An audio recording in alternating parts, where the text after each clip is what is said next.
لک الحمد یا اللہ الصلاۃ والسلام علیک یا رسول اللہ اما بعد۔ سلسلہ ہے ناظرین کے سوالوں کے جواب دینے کا۔ ناظرین ویڈیوز کے کمنٹس میں اپنے سوالات کو لکھتے ہیں، ہم ان کے سوالوں کے جوابات قرآن و حدیث اور دیگر کتابوں کے حوالوں سے پیش کرنے کی سعادتیں حاصل کرتے ہیں۔ دیگر ناظرین سے عرض ہے کہ آپ بھی سوالات کو کمنٹس میں ضرور لکھا کریں، انشاءاللہ ہم آپ کو بھی آپ کے سوالوں کا جواب پیش کرنے کی سعادتیں حاصل کریں گے۔ ناظرین میں سے انہوں نے سوال کیے ہیں کہ وضو توڑنے والی چیزیں کون کون سی ہیں، کن کن چیزوں سے وضو ٹوٹ جاتا ہے، یہ ان کا سوال ہے۔ میں جواب پیش کر رہا ہوں، توجہ کے ساتھ سنیے کہ کن کن چیزوں سے وضو ٹوٹتا ہے۔ بہت اہم مسئلہ ہے، نماز ہمیں پڑھنا ہی پڑھنا ہے، وضو ہمیں بنانا ہی بنانا ہے۔ وضو سلامت رہے گا تو آپ اس وضو سے نماز پڑھ سکتے ہیں، اگر وضو ٹوٹ گیا تو اس سے نماز نہیں پڑھ سکتے۔ تو کن چیزوں سے وضو ٹوٹتا ہے اس کا علم ہونا ضروری ہے۔ آپ توجہ سے سنیے، میں انشاءاللہ پیش کرتا ہوں۔ پیشاب یا پاخانہ کرنا، اس سے وضو ٹوٹ جاتا ہے۔ پیشاب یا پاخانہ کے راستوں سے کسی بھی چیز یا پاخانہ کے راستے سے ہوا کا نکلنا، پیشاب کے راستے سے کوئی بھی چیز نکلے، کیڑا نکلے، کوئی اور چیز نکلے، پیشاب نکلے، اس سے بھی وضو ٹوٹ جاتا ہے۔ اور پاخانہ کے راستے سے ہوا جو خارج ہوتی ہے اس سے بھی روزہ ٹوٹ جاتا ہے۔ بدن کے کسی حصے یا کسی مقام سے خون یا پیپ نکل کر ایسی جگہ بہنا کہ جس کا وضو یا غسل میں دھونا فرض ہے، اس سے بھی وضو ٹوٹ جاتا ہے۔ یعنی کسی بھی جگہ سے کسی مقام سے خون نکل گیا، پھوڑا ہو گیا تھا وہاں سے خون نکل گیا، کوئی چیز نکل کے زخم ہو گیا تھا اس سے خون نکل گیا، اور خون نکل کر بہہ گیا اور وہاں بہہ گیا جس کو وضو یا غسل میں دھویا جاتا ہے، تو اس سے وضو ٹوٹ جاتا ہے۔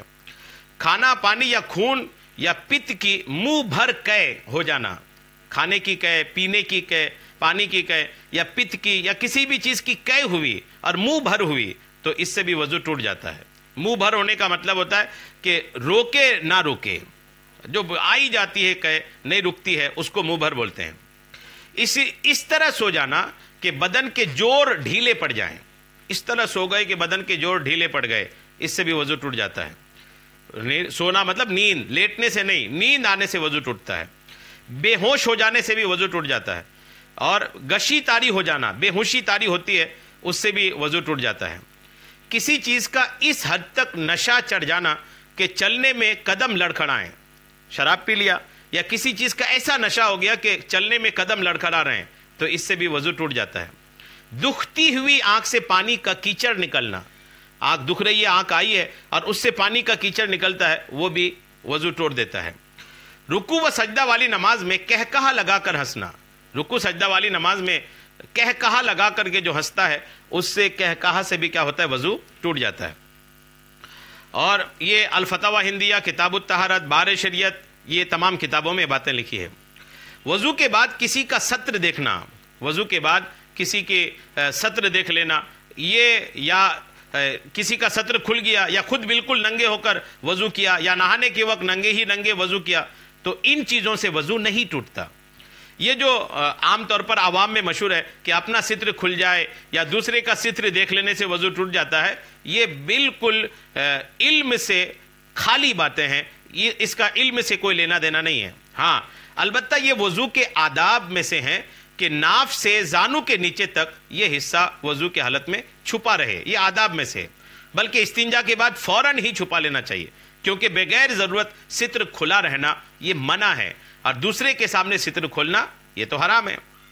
اچھا، اگر ناک صاف کی، اس میں سے جمع ہوا خون نکلا، ناک صاف کی اور اس سے جمع ہوا خون نکلا اور تو وضو نہیں ٹوٹتا، جمع ہوا خون وضو نہیں ٹوٹتا، اور اگر بہتا ہوا خون نکلا تو وضو ٹوٹ گیا۔ ناک صاف کر رہے تھے کسی چیز سے، جمع ہوا لوتھرا خون کا وہ نکلا، وضو نہیں ٹوٹے گا۔ اور اگر جمع ہوا خون نہیں بلکہ بہتا ہوا خون نکلا تو اس سے وضو ٹوٹ جاتا ہے۔ اور چھالا نوچ ڈالا، بدن میں چھالے ہو گئے تھے اس کو نوچ ڈالا، اگر اس میں کا پانی بہہ گیا تو وضو ٹوٹ گیا، اور اگر پانی نہیں بہا تو وضو نہیں ٹوٹتا۔ کان میں تیل ڈالا تھا اور ایک دن بعد وہ تیل کان یا ناک سے نکلا تو وضو نہیں ٹوٹا۔ کان میں تیل ڈالے تھے اور ایک دن کے بعد وہ تیل نکلا، وضو نہیں ٹوٹتا۔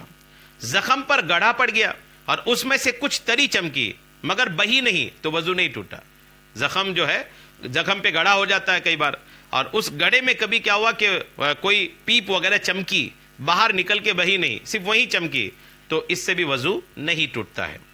تو یہ کچھ چیزیں تھیں جس کا میں نے بیان کر دیا جو وضو کے مسائل ہیں، اور اس کے ساتھ اور بھی بہت ساری چیزیں ہیں جس کو وضو ٹوٹنے کے تعلق سے علماء نے بیان کیا ہے، اور کافی ساری چیزیں ہیں، لیکن جو ضروری چیزیں تھیں میں نے وہ آپ کو پیش کر دیا ہے. آپ اس کو یاد رکھیے گا تو انشاءاللہ اس میں بھی آپ کے کافی مسائل حل ہو جائیں گے. مزید اگر کوئی آپ کو سوال ہو تو آپ کمنٹس میں لکھیے، انشاءاللہ میں آپ کو پیش کروں گا. اللہ کریم ہم سب کو شریعت کے مسائل سیکھنے، سمجھنے اور اس پر عمل کرنے کی توفیق عطا فرمائے. آمین بجاہ النبی الامین صلی اللہ تعالی علیہ وسلم.